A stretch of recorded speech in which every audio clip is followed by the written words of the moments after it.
성령님, 좋은 아침입니다. 이 시간 성령님을 초청합니다. 오늘도 내 안에 오셔서 하나님을 기쁘시게 해드릴 것을 소원하게 해주세요. 오늘 말씀을 통해 구체적으로 무엇을 해야 할지를 깨닫게 해주세요. 깨달은 것을 삶 속에서 실천할 수 있도록 도와주세요. 아멘. 오늘 함께 나누실 하나님 말씀은 요한복음 7장 14절에서 24절까지 말씀입니다. 오늘 본문은 초막절의 중간쯤 되자 예수님께서 예수님의 권위와 정체성에 대해 비아냥거리고 불신하는 유대인들에게 역공하시는 것을 볼 수 있습니다. 그들이 예수를 믿지 않는 이유는 요한복음 5장 18절에 다음과 같이 기록되어 있습니다. 유대인들이 이로 말미암아 더욱 예수를 죽이고자 하니 이는 안식일을 범할 뿐만 아니라 하나님을 자기의 친아버지라 하여 자기를 하나님과 동등으로 삼으심이로라. 유대인들과의 갈등의 골이 깊어진 이유가 바로 안식일에 병든 자를 고친 것과 동시에 하나님을 자신의 아버지로 동등하게 여겨 신성모독을 했기 때문입니다. 이처럼 예수님의 말과 사역에 논란과 동시에 편견을 갖고 있었던 유대인들이 비아냥적인 태도로 질문을 던집니다. 15절 하반절 말씀을 보시면 이 사람은 배우지 아니하였거늘 어떻게 그를 아냐하니, 여기서 배우지 아니하였다와 어떻게 그를 아느냐라고 하는 것은 이런 뜻입니다. 어디 학교 출신이냐입니다. 바울이 자신을 소개할 때 자신을 가말리엘 문화라고 했던 것은 자신의 출신 학교를 밝힌 것과 같습니다. 우리가 주목해야 되는 것은 예수님의 대답입니다.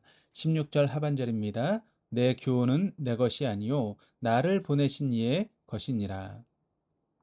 예수님은 본인의 가르침을 통해 자신의 능함을 드러내려 하지 않았습니다. 하나님을 드러냅니다. 자신을 보내신 이를 드러내십니다. 누군가에게 자신을 소개할 때 좋은 학교, 좋은 직장 또는 사는 지역을 도구 삼아 자신을 드러냅니다.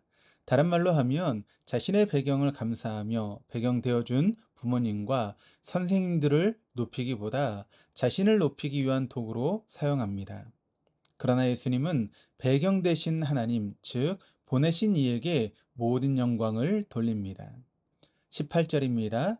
스스로 말하는 자는 자기 영광만 구하되 보내신 이의 영광을 구하는 자는 참되니 그 속에 불의가 없느니라. 책의 권위는 저자에게 있지 해설가나 평론가들에게 있지 않습니다. 이런 맥락에서 유대인들은 하나님 말씀의 권위를 사람들에게 두고 있습니다. 탁월한 말씀 교사인 랍비들에게 두고 있습니다. 그들이 성경의 저자들입니까? 아닙니다. 그들은 교사일 수 있고 해설가나 평론가일 수는 있으나 저자가 아닙니다. 그럼에도 불구하고 그들은 예수님께 이 사람은 배우지 아니하였거늘 어떻게 그를 아느냐라고 묻는 것입니다. 말씀을 대한 이러한 태도는 2000년 전 유대인들만 있습니까? 그렇지 않습니다. 우리들도 하나님의 말씀을 성령님의 조명 속에서 읽고 깨닫고 삶 속에서 실천하며 성령의 열매들과 성령의 은사들로 가정을 세우고 교회를 세우고 그리고 사회 속에서 빛과 소금으로 살아내기 위해 애쓰기보다 유명하고 또 설교 잘하는 목사님들만 쫓아다니고 있는 것은 아닙니까? 마치 유명하고 큰 교회에 출석하는 것이 좋은 대학 출신인 것처럼 좋은 회사를 다니는 것처럼 여기진 않습니까? 목사도 양입니다. 목사는 양무리의 본이 되는 사람입니다. 이 시대의 사단 마귀는 유명하고 큰 교회 군중 속으로 그리스도인들을 들어가게 종용합니다. 그리고 자신들만의 왕국을 만들고 살아가는 모습을 보고 흐뭇해합니다. 그 왕국은 세상의 핍박으로부터 자유로우며 안전합니다. 그러나 문제는 그 왕국에서 세속적인 가치관을 갖고 살아가게 된다는 것입니다. 그 왕국 안에서 세속적인 가치관을 갖고 교회를 운영하고 목회합니다. 결국 그 왕국의 최고 리더는 스스로 말하는 자가 되어 버리고 보내신 이의 영광을 구하기보다 자기의 영광만 구합니다. 18절을 다른 말로 표현하면 다음과 같습니다. 스스로 말하는 자는 불의한 자요. 보내신 이의 영광을 구하는 자는 불의가 없는 자니라. 정말 우리는 무엇을, 아니 누구를 자랑하고 있습니까? 하나님입니까? 아니면 사람입니까? 오늘 말씀에서 하나 더 살펴볼 것은 오늘 본문의 배경은 5장 이후 점진적으로 유대인들과 예수님 사이에 깊은 골이 깊어가고 있습니다. 이슈는 이것입니다. 예수님께서 안식일에 병든 자들을 고치셨고 이로 인해 예수님은 율법을 지키지 않았다라고 하는 것입니다. 심지어 자신을 보내신 이가 하나님이라며 자신을 소개합니다. 신성 모독죄까지 가중된 것입니다. 안식일도 지키지 않고 신성 모독까지 하는 예수님을 유대인들은 처벌해야 한다라고 믿었습니다. 이에 대해 예수님께서는 유대인들을 향해 역공을 시작하십니다. 22절입니다. 모세가 너희에게 할례를 행하였으니 그러나 할례는 모세에게서 난 것이 아니요 조상들에게서 난 것이라.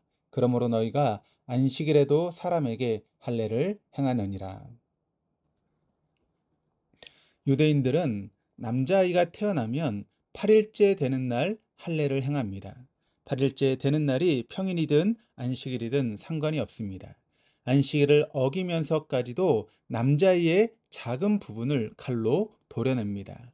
이를 통해 구별된 선민인 하나님의 구원받은 백성임을 선포합니다.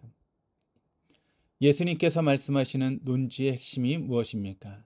안식일에도 태어난 지 8일째 되면 유대 남자아이들은 몸의 작은 부분을 칼로 도려내고 구원받은 백성으로 선포하며 함께 기뻐하면서 베데스다 연못가에서 38년 아파 누워있던 이가 치유받고 자리를 들고 걸어갔는데 함께 기뻐해 주지 못하느냐라고 하는 것입니다.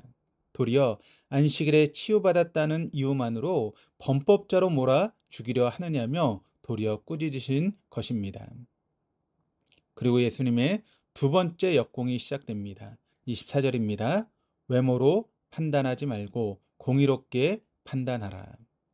정말 예수님께서 어디로부터 오셨는지를 알았다면, 아니 눈을 가리고 있는 선입견이라는 껍질을 벗어버리고 하나님의 아들임을 성경에서 오랫동안 예표해온 메시아이심을 볼 수 있는 눈이 있었다면, 성경의 저자가 그들이 의지하고 도구로 사용하는 랍비들이 아니라 하나님임을 알 수 있는 눈이 있었다면 공의롭게 판단할 수 있었을 것입니다.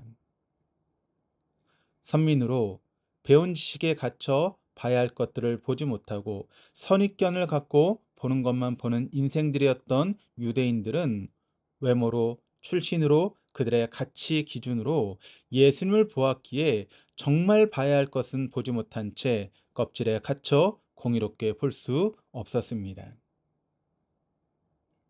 대한민국에서 오늘을 살아가는 우리들이 특별히 그리스도인들 예수님을 어디에 찾고 있습니까?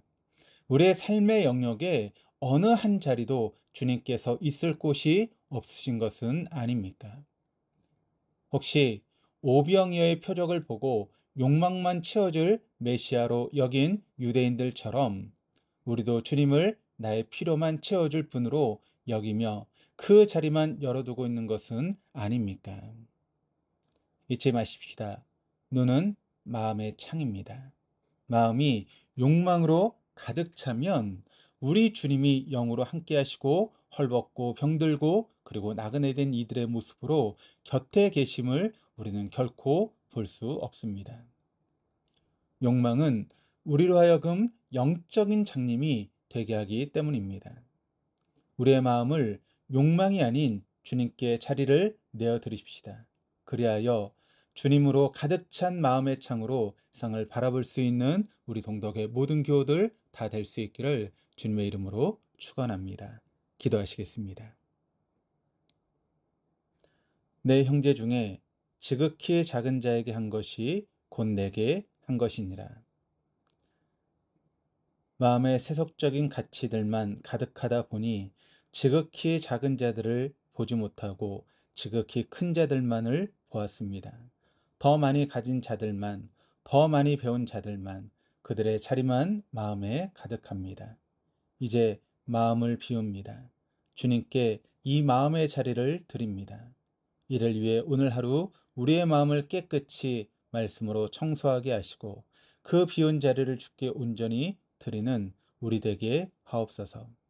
육신의 정욕, 안목의 정욕, 그리고 이생의 자랑이 아닌 보이지 않는 영원한 가치를 품고 구현하게 하여 주옵소서. 감사드리며 예수 그리스도 이름으로 기도드립니다. 아멘.